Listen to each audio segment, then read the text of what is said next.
Saudara polisi sudah memeriksa dua saksi yakni Dr. Koas, Lady Aurelia, dan juga ibunya dalam kasus dugaan penganiayaan Dr. Koas. Bagaimana perkembangan kasusnya? Kita tanyakan kepada Direktur Kriminal Umum Polda Sumatera Selatan, ada Kombes Anwar Reksowijoyo yang sudah bergabung bersama kami lewat sambungan Zoom. Selamat sore, Pak Kombes. Selamat sore, Mbak. Pak Dir, apa yang kemudian bisa digali penyidik dari keterangan dua orang ini, Lady dan juga ibunya? Baik, yang pasti untuk pembuktian apakah ada pihak-pihak lain yang memang turut serta atau menyuruh melakukan, itu kita pasti melakukan proses pemeriksaan maupun pengumpulan alat bukti dan fakta. Ya.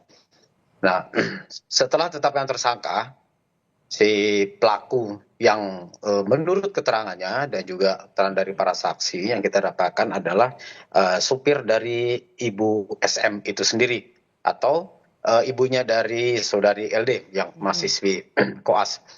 Kemarin sudah kita lakukan pemeriksaan yang tentu mana pemeriksaan tersebut untuk melihat bagaimana proses sampai terjadinya penganiayaan dari awal hingga akhir.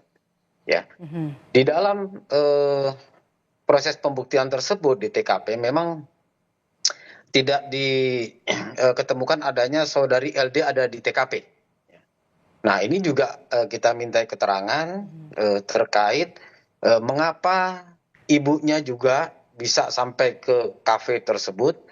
Kemudian si pelaku juga sampai ke sana sampai terjadi penganiayaan. Itu intinya dari pemeriksaan kita terhadap dua saksi tersebut. Masih saksi, Mbak, ya? Bisa bagi saksi. Oke, tapi kalau kita lihat dua orang ini yang sudah diperiksa oleh polisi, apakah kemudian bisa digali juga motif penganiayaan? Jadi memang kasus ini bermula dari request untuk penggantian piket Nataru, begitu?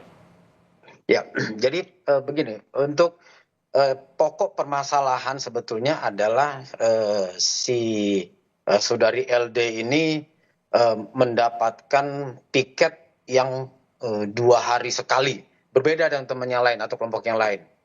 Sehingga disitulah yang bersangkutan protes kepada korban dan sudah dilakukan pergantian sebetulnya oleh korban penjajah revisi jadwal, tapi si saudari LD ini masih belum kurang puas. Nah, dari situ ada rekaman audio antara korban dengan saudari LD. Nah, inilah yang diperdengarkan kepada ibunya LD, yang mana ibu LD merasa bahwa loh ini tidak sesuai bahwa seorang laki-laki kok seperti ini, makanya mau menemui korban. Disitulah mulanya kemudian bertemu, mereka janjian bertemu. Nah, di situ ada percakapan-percakapan yang mana korban juga didampingi teman-temannya, ada 2 orang ya. Kemudian ada ya apakah itu nada yang agak tinggi, kemudian responsif yang kalau menurut keterangan dari pelaku bahwa dia melihat korban ini tidak respon sebagai seorang anak kepada orang tua gitu ya. Itu yang membuat dia menjadi kesal. Nah, keterkaitan itu sampai di mana? Tentu kami akan mencari pembuktiannya. Tentunya apakah memang Pak Dir, ada menurun. kami juga mau konfirmasi kenapa pemeriksaan dilakukan di Polsek, Pak, bukan di Polda Sumatera Selatan, dan juga soal potensi penambahan tersangka?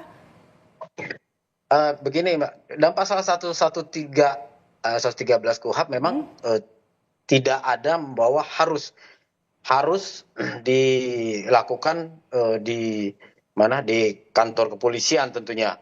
Nah, itu berdasarkan alasan dan patut yang wajar. Jadi dari pihak saksi, ini saksi, Mbak, ya, pihak saksi karena melihat memang semakin kredit berseliwerannya berita-berita dan kemudian yang bersangkutan juga untuk bisa fokus dalam proses pemeriksaan, meminta supaya dipindahkan di tempat lain. Jadi kami tetap ada di wilayah hukum Polda Sumsel tentunya, di kantor kepolisian. Kami laksanakan di sana.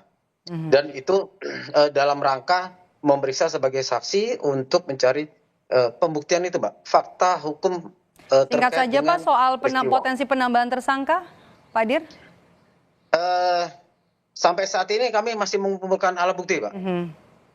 Apakah memang nanti ada potensi untuk penambahan tersangka dan sebagainya? Oke. Masih kami kumpulkan alat Baik. bukti. Kita tunggu nanti update-nya. Terima kasih Kombes Anwar Reksowijoyo, Makasih. Dirkrimum Polda Minta doanya, Sumatera Mbak. Selatan, sudah bergabung bersama kami di Indonesia Update. Sehat selalu.